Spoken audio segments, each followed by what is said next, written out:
Have no fear. Your boy, Mayor Aaron, is here. What the? Who are you supposed to be today? I am our favorite women's wrestling superhero, Nikki Ash. Well, almost superhero. That's what the Ash stands for. May I ask why you chose her as your Jill-O-Ween costume today? Well, since I'm reviewing Rhea Ripley in that Showdown 2-pack, I figured why not dress up as her tag team partner and co-women's tag team champion? I mean, you could have dressed as Ripley herself or Charlotte since that's the 2-pack.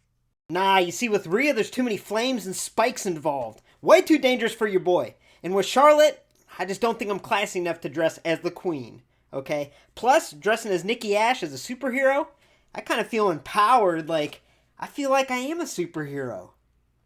You are a superhero. Gee, thanks, co-mayor Alexa. The superhero mayor of LumberJillville. Huh, I kind of am, aren't I?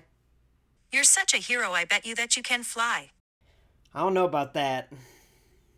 Is that how a superhero should respond? You should believe in yourself.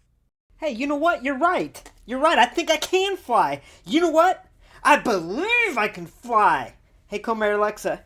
I believe I can fly. Please stop. Singing is not your power. Anyway, you need to show the world what you can do. Whew. You know what? You're right. Co-mayor Alexa, I got this. I don't got this. Bro, you're about 4 feet high. Hey, don't chicken out. Hey, this is no joke. You know how I feel about heights? Hey, Dad, what you doing? Oh, hey, not much. Co-mayor Alexa Jedi mind tricked me into thinking I can fly. And now I'm stuck up here on the roof. Dad, stop being a big baby. So what? You're just gonna leave me up here? Yeah.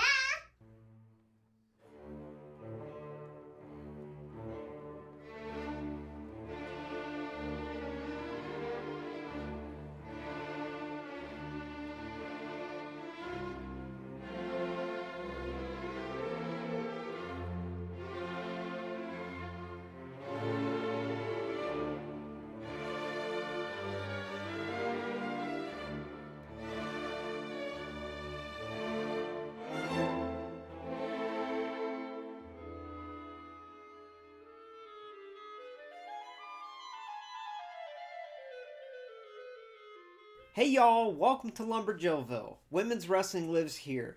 Now today I'm excited for another brand new women's wrestling figure review. We've gotten a lot of pre-orders coming to LumberJillville here early this Jill-O-Ween, and I'm really excited about this one because this is a Showdown 2-pack Series 7 featuring Rhea Ripley and Charlotte. And it looks like they did something new here. Not just the packaging, but also the gimmick here. So without further ado, let's take a closer look. Alright, so let's start off taking a closer look at this packaging because yes, this is a brand new packaging, and on top of that we have a brand new gimmick, which we'll go into detail as we open it up. But yeah, you'll notice that we don't see the 2 side plates that the previous Championship Showdown 2-packs came with that went into a toy title, which actually was pretty hard to find. I think you can find them at Big Lots, but it was kind of a failed gimmick in my opinion, so we'll see how this one pans out. But right in the front of the box here, we have Rhea Ripley versus Charlotte Flair. Now, obviously, this is from WrestleMania 36, and I'll go into that in a little more detail. But what's disappointing is it doesn't say the match that it's from anywhere on the front of the package. And on the back here, it's really cool how we get this kind of bio showdown, tail of the tape type graphic in the back, where it talks about their different styles, where they're from, their finishing moves, and then it has a photo of each. I think that is so cool that they did that, but why not include what the match is from? That really drives me wild. I think they really missed on opportunity there. But either way, I'm going to open it, obviously. So, mint on card collectors, I see absolutely no reason why you'd want to keep this mint on card because it doesn't even talk about what the match this 2-pack is depicting is from. But with that being said, let's open it up. Championship Showdown Series 7, Rhea Ripley and Charlotte Flair. This attire is from Night 2 of WrestleMania 36, which took place on April 5th, 2020. On this night, Charlotte would defeat Ripley to become the new NXT Women's Champion. Alright, so before we take a closer look at the figures themselves, I wanted to feature this brand new display stand gimmick and kind of put it together on camera to show y'all how it works, because this is definitely new, and it's quite the departure from what was previously included in the Showdown 2-packs, which were those Championship Showdown side plates that also doubled as display stands. So this time we get a solid base display stand that's pretty big, and it is modeled after the NXT Women's Championship. Now you'll notice the rest of the matchups in the line, the base is modeled after the championship that matchup was fighting for. So in this instance, we have the NXT Women's Championship, and it actually does say women's up here, which is awesome. It's more accurate than the toy one that we got, which is a little sad, but hopefully they improve that. And it's got a bunch of holes and pegs in it because it offers variety. So there's two little clear stands and then waist hooks, I guess you can call them. And the way it works is you plug it in the top here, but you can also plug it in different angles. And then from there, you can plug it in different spots here and create different positions, kind of different looks. But what I find interesting, and I think that's such a cool feature, and obviously I suggest doing it with Elite figures, because with basics, the articulation is so limited that I don't really see a point in displaying them all crazy and doing, insane moves, because you really can't. So it's really nice, though, that you can have a lot of variety and move them around at different positions. Even these little waist straps here, you can put them in different holes so that you could have her be, flying like Superwoman here. If you put it here,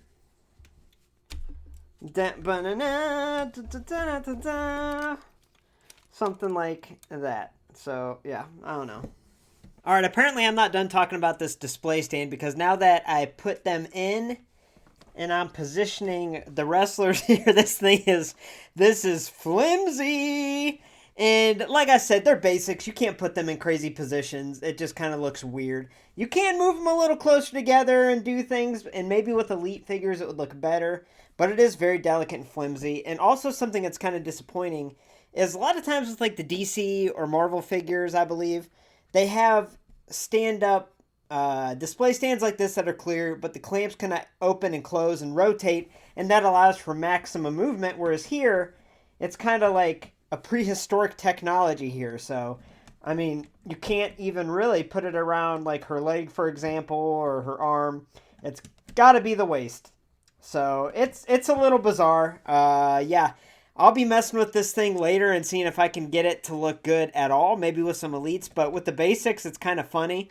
But the saving grace is there are little pegs on the bottom, so you could just display them standing up, which is definitely what I'm going to do. But yeah, I just wanted to show y'all in a little bit more detail how this thing works, because yeah, it's definitely not the best, and it's actually pretty freaking goofy. So let's start off with this Rhea Ripley, because I'm going to be honest here, I'm on board with this freaking thing. I actually really like it. Now, remember, this is a basic version of Rhea. It's not going to be an Elite, so it's not going to have all the extra detail and molding and everything else. So, at the end, we will grade it on a basic scale. But either way, let's take a closer look at that face scan, which is the same face scan that they used on the Elite, which definitely works. You just have to really make sure the printing is on correctly. Mine might be a little off. But with the women's figures, a lot of times it can be a little bit off and look really bad because they have smaller faces to print on, so there's a little bit smaller room for error. Now, wow, look at that. Going to her ear, she has a little gauge piercing through the top. Her hair is a darker brown with the molding, and then we have a little design painted on the side that looks like it's shaved in, and that's pretty freaking cool. Now, she has a little molding between her chest, but other than that, all her attire is completely painted on, which actually it works in my opinion because it was a pretty tight attire that night. And would I rather have this figure in Elite form or even Ultimate form? 110,000% yes. But I think it's a pretty good basic figure. So we have white as the base color in her upper body here with gold accents, which look really good and shine. Her lower body, she has blue with white and then flesh-colored openings painted there. Now, the legs are the Kermit the Frog, way too skinny legs, but they're not as noticeable because of the horizontal patterns. It kind of plays a trick on your eyes.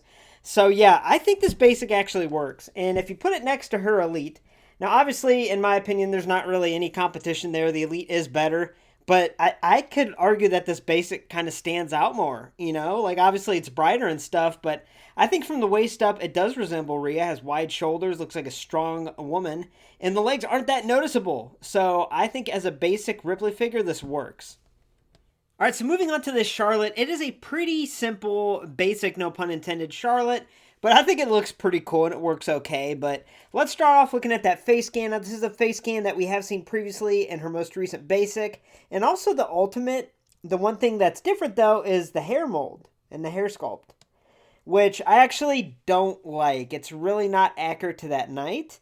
And it's way too heavy and thick. It almost looks like a wig, in my opinion.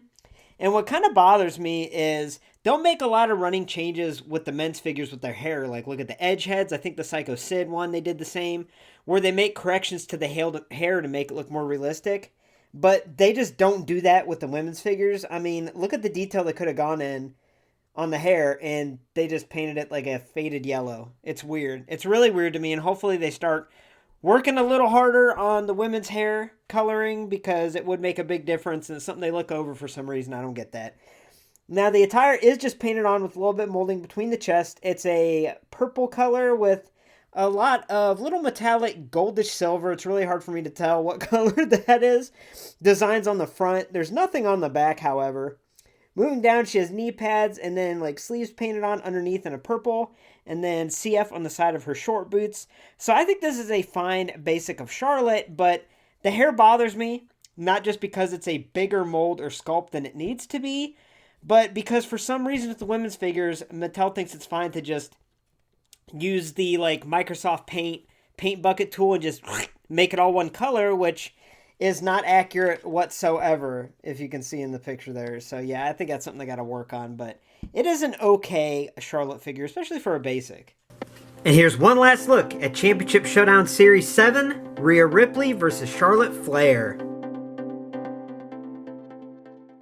Alright, so overall I give Championship Showdown Series 7 2-pack Rhea Ripley an overall score of a 7.5 out of 10. I think this is a pretty darn good basic. Now remember, these are going to be graded on a basic scale, so it's treated differently than my elite scale.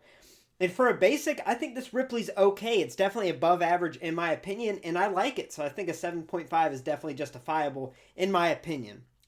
Now, overall, I give Charlotte Flair a score of a 6.5 out of 10. Now, we have a lot of Charlotte basics at this point, and I actually prefer the most recent basic that just came out over this one anyway. So I don't think there's a whole lot of substance here.